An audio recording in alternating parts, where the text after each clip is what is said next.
a brief recovery from 12 years of civil conflict, Burundi is once again in crisis. Now, in the wake of the most recent violence surrounding President Pierre Nkurunziza's controversial and successful third-term bid, the African Union announced a 5,000-strong force to be deployed to maintain order. But then it seems they changed their mind. Now, at the African Union summit in January, they opted for a more diplomatic solution. But while Burundian leadership denies the extent of the crisis, increasing evidence is proving otherwise. So what was behind the change of heart? And is there a solution to the African Union's Burundi dilemma? I'm Beatrice Marshall. Welcome to Talk Africa.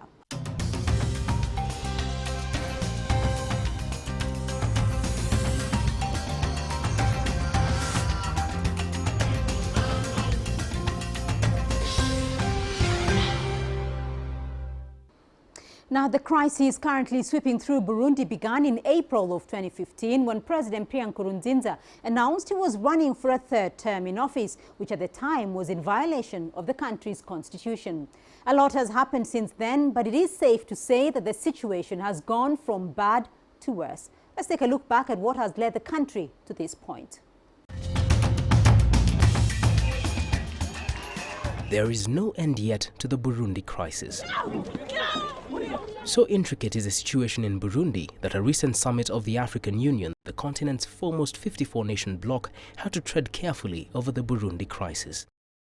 As if to emphasize the delicate nature of the conflict, the AU's Peace and Security Council announced that it would not be sending peacekeeping troops to Burundi after all, a dramatic departure from its earlier stand. It all began in April 2015 when President Pierre Nkurunziza announced that he would be vying for a third term in office. A day later, protesters poured onto the streets of Bujumbura.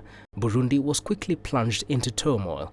Those against Nkurunziza's third-term bid termed it unconstitutional and a violation of the Arusha Peace and Reconciliation Agreement of 2005. But Nkurunziza defied all dissenting voices, including that of the African Union, to run for office. If there is a constitution, it should be respected. If there is a need to amend it, there should be consensus across the country about its amendment. It cannot be done unilaterally by one section of the population. The vote was largely boycotted by the opposition. Since then, thousands have fled the country. Many others have been killed in the bloodletting. And nearly a year later, Burundi continues to teeter on the brink. And the conflict has become rather complex. A UN report has sucked Rwanda into the crisis, something Kigali stridently denies. There's also the matter of Burundi daring the AU over the deployment of peacekeeping troops on its territory. The position of the government of Burundi is clear and has not, moved an inch. If you want to help Burundi, you don't send troops to Burundi. If a person or a group of people decide to go and attack barracks, the answer is simple. There will be retaliation. Coupled with the fact that this whole conflict is seen as stemming from a leader's bid for a third term, where the law doesn't allow for one, and you have something of a dilemma for the African Union. Now, the African Union says they remain deeply concerned over the ongoing violence in Burundi. And while 4 heads of state will be heading to the country to assess the situation, sending peacekeepers remains an option, but only under certain conditions. CCTV's Girum Chala spoke to the African Union Commissioner for Peace and Security, Smile Cherugui, to find out more. What is the prevailing security situation in Burundi at the moment? Well, I think that you have heard the news before yesterday that unfortunately we have new violence and grenades who have been thrown and people who died, other injured. So unfortunately, these are now the situation that we wanted to prevent in trying to help our Burundian brothers and sisters to launch quickly this inclusive dialogue so that whatever differences that may exist between the people of this country, we can solve them through a round table, through the negotiations. So this is where we are. I think the plight of refugees still very important. The humanitarian situation is appalling. And we are hoping that as soon as possible, also in implementing the decision of our last summit to organize the visit of the 5 heads of state and government representing the whole continent to Bujumbura to have the dialogue and discussions with the authorities in that country on these 2 main issues, that is the inclusive dialogue and how we can contribute to stabilize the country through an African Union force. Now, why did the African Union find it prudent not to send peacekeepers to the strife-torn Eastern Africa country? I think there might be a misunderstanding, because from the beginning, if you read the first decision of the PSC, it was based on the agreement of the government. Because if you want to send a force without the agreement of the country concerned, then certainly the environment will be more difficult, and you need not 5,000, but you need maybe 20,000 or more.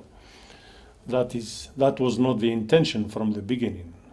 We are hoping that the government will understand of the real goal of this force. It's not to invade them, as I told you before, but it is really to help them stabilize, to disarm the militias, to make sure that there no illegal armaments are still in circulation in the country, and then we can even consider deploying on their border to avoid any infiltrations coming from the countries of the region.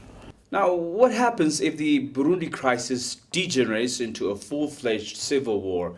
Would the AU still hold its horses? I hope it will not be the case, because, I mean, if it goes that route, then as maybe all the international community maybe can consider that they have failed, because we are still all deploying our efforts. African Union, UN, and other the countries of the region, all of them are really concerned about the situation, and they are deploying tireless efforts to help avoid the situation you are describing. So we are hoping that the next visit of our heads of state really will establish the pace, how things can be now dealt with, and hopefully this dialogue, inclusive dialogue, can be now relaunched decisively. Can you comment briefly on the effectiveness of the various efforts being put in place both by the African Union and other regional actors to stem the Burundi crisis? What is sure is there is no contradiction between our efforts, the efforts of the region, and the UN. People should not say, no, the summit could not impose that force, so now UN is taking over by the next visit of the SG. This is not. I can assure you that we are working hand in hand with the East African Community member states and UN. So there are no differences in the way we are dealing with that situation, because at the end, it's the same objective. We want peace and security in that country. We want Burundi to go back to its economic development. We want Burundi to continue playing its role in peacekeeping in Africa. That's the main goal of all these efforts. And I can once again assure you that there is no contradiction whatsoever between us, the East African Community member state, and the UN. We are working hand in hand together. We're going to take a short break, but when we come back, my expert guests will help unpack the African Union's Burundi dilemma. Stay with us.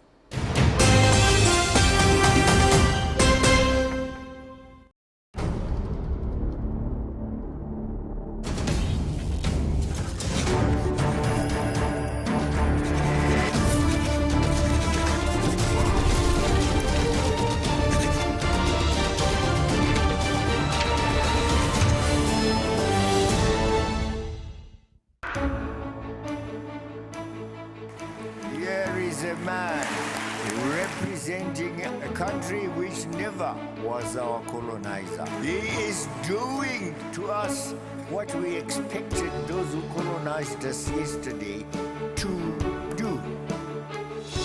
It's about moving the African agenda forward together with the Chinese in a win-win situation.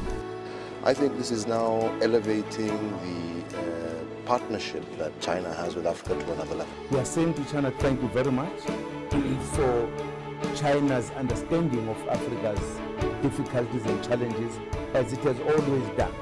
We are thankful that the Chinese leadership and the people of China are prepared to be with us, to pull with us under these kind of circumstances.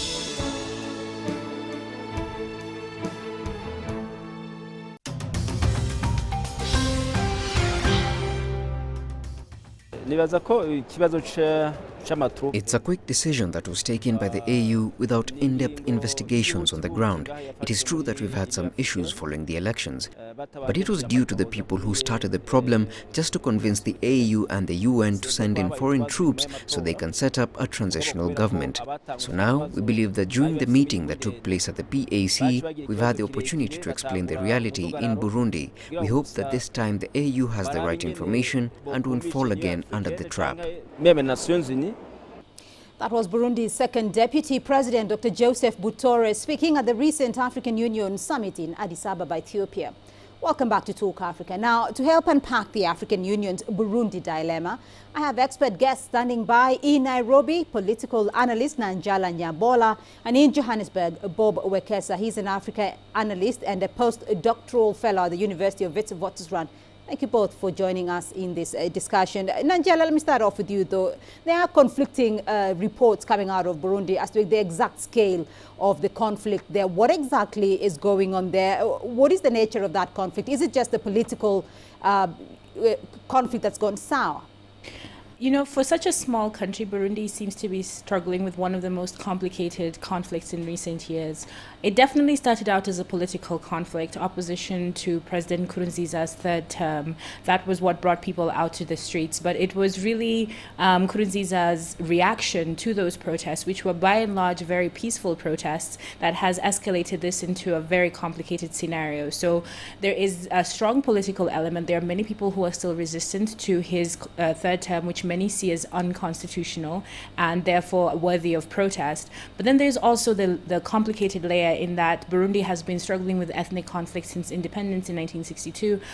There are a lot of questions as to whether it will trigger off another ethnic conflict in the region, which would therefore destabilize not just Burundi, but potentially also Rwanda and the DRC, which by extension makes it a regional conflict because it brings in neighbors that are taking in refugees, neighbors that are, according to some people, actively involved. So it's really a multi-layered conflict, but the primary trigger, the thing that I think people are focused on resolving right now, is the political dimension. Bob, you're watching this though from South African, and aside from that whole regional situation, I mean, the regional alignments that this conflict might take, what are you seeing? What are you witnessing?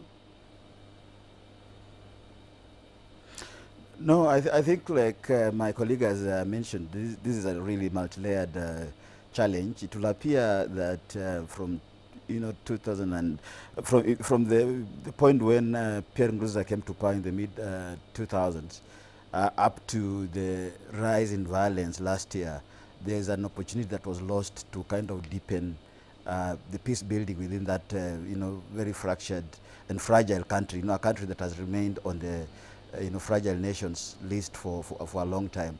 And indeed, it appears that the current conflict is just an explanation or an indication that the root causes of the ethnically influenced and driven conflict has never really gone away. So you want to address the issues in Burundi right now, you might want as well to go back in time and understand the root causes, because if the kinds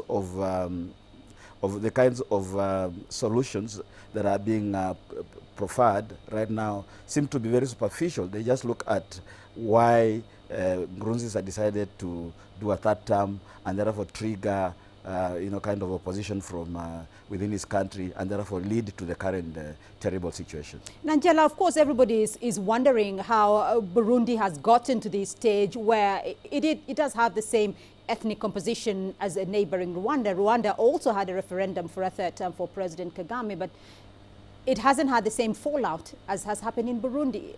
The two comparisons, how does that work? Well, it's mostly personalities. Nkurunziza and Kagame are very different personalities, and I think the hold that Kagame has on the public sphere in Rwanda really does change how politics plays out in that country. Unlike Nkurunziza, Kagame has, at least on the superficial level, delivered on a lot of the development promises that he made. The Rwandan economy is growing, and more people are seeing the benefits of that. And I think that factors into the calculations that people make in terms of, is this worth protesting? Is this worth rising up on? Whereas in contrast, Nkurunziza has been in power in Burundi for pretty much the same amount of time and has not been able to deliver on any of the development promises that he has made. And that, I think, has led to a certain level of disenfranchisement. I think people had high hopes after the Arusha Accords in Burundi, and he has just not been able to deliver on those issues. And so it seems more of a power grab with no promise of any kind of material benefits for the broader population. Right, Bob, let's look at the current dilemma, though, for the African Union, the current dilemma for the region, the current dilemma for the region's heads of state, that of sending peacekeeping troops into Burundi. Does it warrant at the moment? No, I think it is very important that, in my view, that Burundi gets external help, because it's not being able to manage its affairs internally. And therefore, this principle of non-interference, which has been very controversial even in international space, international architecture, might have to be rethought in the case of Burundi. Don't forget that after the genocide in 1994-95 in Rwanda, one of the major fallouts was that the international community did not intervene at the right time.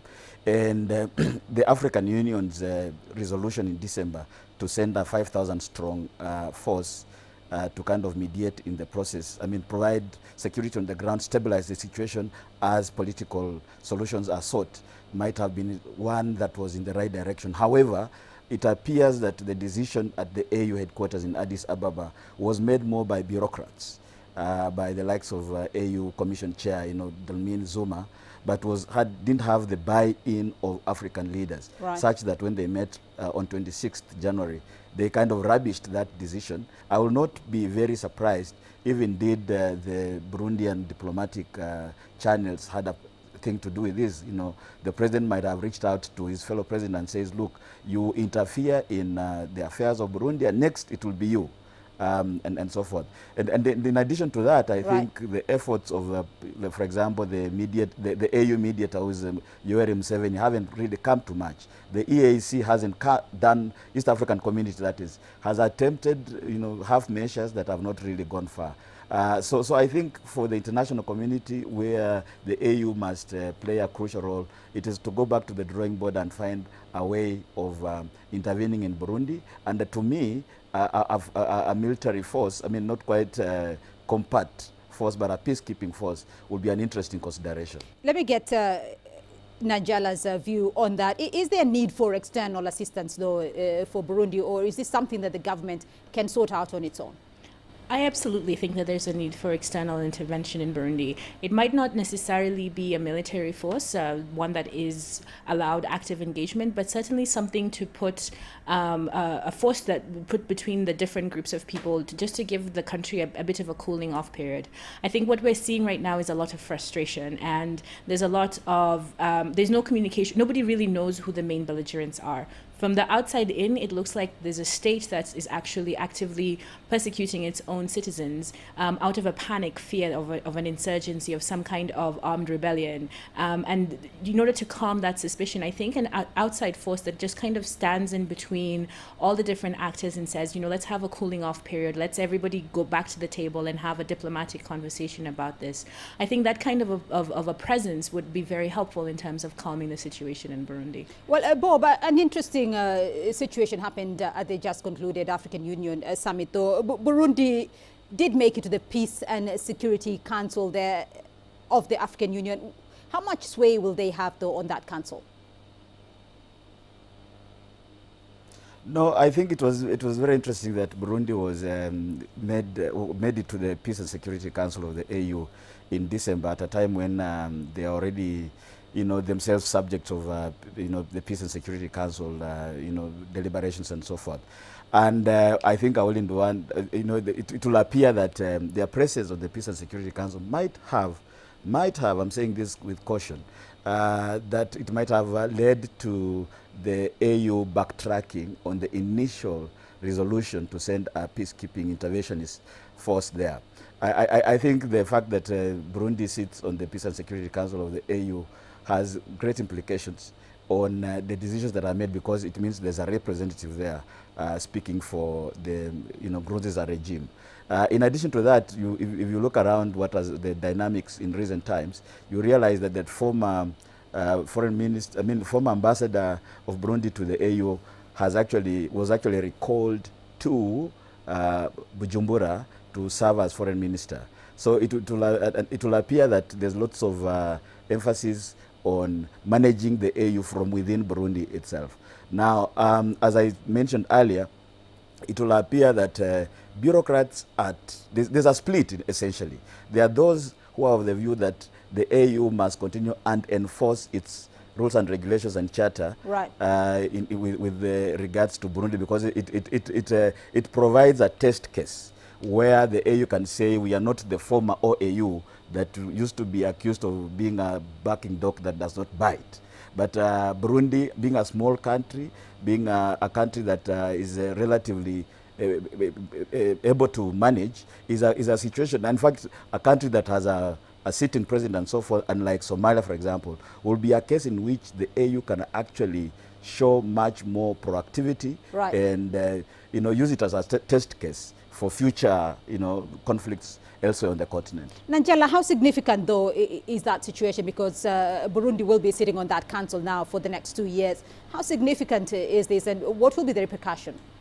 For the AU, certainly this is a very, very serious issue that they will have to contend with. I think that it just shows a lack of seriousness on the part of the organization, a lack of determination to position itself as the main site where African diplomacy and African negotiation happens. For Burundi, I think it will have a mixed kind of outcome. It's important to recall that Burundi still has forces in Somalia right now. So it is, they do have soldiers that are deployed on behalf of the African Union and the AMISOM mission. And so it gives them a bit of leverage. It gives them a little bit of ground to negotiate for the kind of political room that Nkurunziza has and is protecting very vigorously. But by extension, that means that it might have very serious implications for Burundian civilians, who will obviously get caught up in the vacuum that is created. If Burundi is able to get enough room from the African Union to say, don't interfere in our domestic issues, don't interfere in what's happening in the country, which is exactly what's happening right now, what does that mean for ordinary Burundians? Does that mean we will continue to see more grenade attacks, more repercussions, more kidnappings of civil rights actors? These are important issues that I think the African Union probably should have prioritized higher in the conversation about whether or not to include Burundi on the council. Well, you have both agreed that there is need for an external intervention in Burundi. Bob, we saw intervention in Libya, but we did not see any regional intervention in South Sudan since 2013. At what point, though, does Africa feel that it is time to intervene in a conflict? Because we haven't seen that as well in Burundi, but it did happen in Libya. Right. No, I think to start with the Libya case, for example, which brings us to another possibility going forward. In Libya, the AU, at first of all was in the first place was not really very clear on what it wanted to do. On one hand, they were saying, look, let's intervene. On the other hand, they were saying, let's negotiate with Muammar Gaddafi and so forth. And this eventually led to the passing of Resolution 1973 at the UN Security Council. It appears that if the AU does not act in this case, in the case of Burundi, and if for one reason or another, the violence escalates. Right now we have about 400 people dead already, and well over close, to 300,000 people, going into refugee camps in particularly Rwanda, DRC, and Tanzania. It will become such a blight on the AU that if the UN is forced to use its charter and its rules and regulations to intervene. If the UN intervenes, then it will mean that it will be a blight on the AU to the extent that it will have failed in its mandate, especially because the AU has been looking to reinvigorate and be a force for peace on the continent.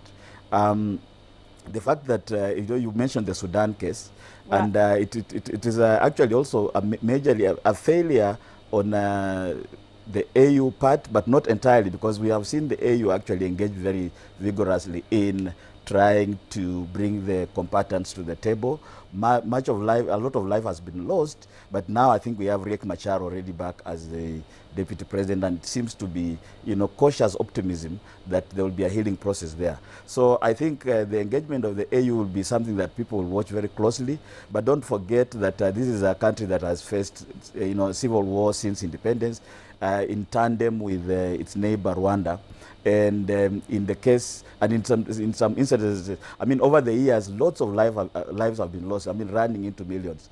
If interventions are not undertaken now, and we continue seeing more and more people dying, particularly if it comes to a situation where there's almost something close to a full-blown genocide, without AU having played a role, then it will be a failure on its part. Right. Nanjala, your take, what next for Burundi if an intervention is not carried out? What are we likely to see? I think that we are likely to see a continuation of what we're seeing right now. I'm reluctant to put the genocide word on the table because, as I said, I do believe that the origins of this conflict are primarily political. I think what happens next in terms of the escalation of the conflict will depend greatly on the involvement of Rwanda. I think that the East African community will also be a key determining force. If the EAC decides to be more actively seized of the situation, what happens, right now with the election in Uganda, the chief EAC negotiator Yoweri Museveni has apparently put Burundi on the back burner, so it's not really been a priority for the EAC, and it will be interesting to see if the organization can get its act together and appoint a new mediator. But I really do think that we are likely to see a continuation of this low-intensity civil war, low-intensity conflict that we've been seeing, which might seem relatively harmless in a world in which there is conflict in Syria and conflict in Libya that is killing millions by the day. But for Burundians, itself being a small nation, and for East Africa as a region, I think this is going to be a very difficult and a very potentially destabilizing situation that merits more attention, more effort, and more energies. Right, that's all we have time for this week, but thank you to my guests for their insights. In Nairobi, political analyst Nanjala Nyabola, and in Johannesburg, Bob Wekesa. He's an Africa analyst and postdoctoral fellow at the University of the Witwatersrand. Remember to join the conversation online through Facebook, Twitter, and YouTube. And do join us again next week for another edition of Talk Africa. Bye-bye.